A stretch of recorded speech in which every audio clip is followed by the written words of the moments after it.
If x plus 1 is a factor of this particular expression, find the value of a. So what is that we have been given?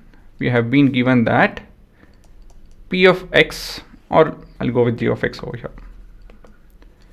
Let g of x be x plus 1. Then we have p of x, which is equal to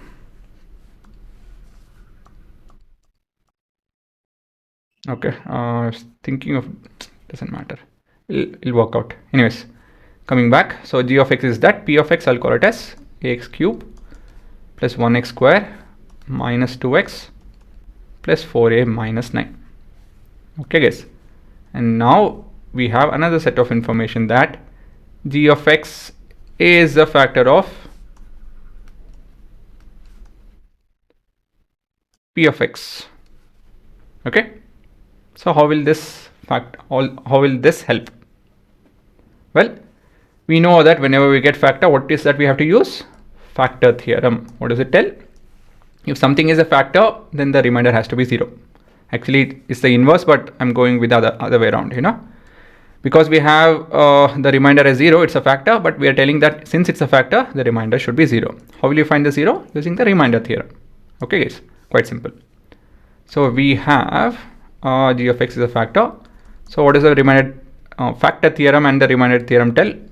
Well, you guys have to start with finding the 0 of g of x. That's what it tells. So we have let t be the 0 of g of x. So what can we do? We can equate x is equal to t and the output will be equal to 0. Okay, so in place of x we are putting t plus 1 is equal to 0, right? So t being equated to negative 1 is your 0 of g of x, right? Is it not? Minus 1 is your 0 of g of x. Makes sense. Minus 1 plus 1 is 0. Of course, my writing is a lot. Again, it's all for you guys to understand the concept. You can directly equate x plus 1 is equal to 0 and so on and so forth, but thinking and writing in an organized manner is how you see any topper's paper which I have analyzed. So that video is also there. So you guys can see that they have written in a very structured manner. The structure looks something like this itself. Of course, the structure can vary, but it has to be structured. Okay. Now, what is that we can do with this information? We can tell as for factor theorem, we can equate minus 1 in p of x, that is x you can substitute as minus 1, and the output will be equal to 0. And so we have a into minus 1 the whole cube plus of minus 1 the whole square minus 2 into minus 1 plus 4a minus 9 should be equal to 0. And by solving this, what will we get? Yes, we will get our answer for a. Now, any expression to the power of an odd number, any negative expression to the power of odd will fetch you what? A negative answer. Okay, so the same set of information we have to keep using again and again, is it not? I hope you guys have the print. So of course, this will be an older version for you guys. I'll have to edit a bit more. Okay, coming back. So this is minus 1 into a, not a cube, a is outside the bracket. This is square, right? Square is an even number. So minus 1 square will give you plus 1. That's all. So 1 minus of minus is plus, 2 into 1 is 2, plus 4a minus 9 is equal to 0. And so we have minus a plus 4a is 3a, minus 9 plus 3 is minus 6 is equal to 0, right? Okay, I'm just adding the like terms. And then a is equal to 2. I don't want to do all the steps. This should be the case. Okay guys, so you need to write it in this manner. Don't write all the steps. You know that a is 2. 3 into 2 is 6. 6 minus 6 is 0. We found the value of a, yes, and that's your answer.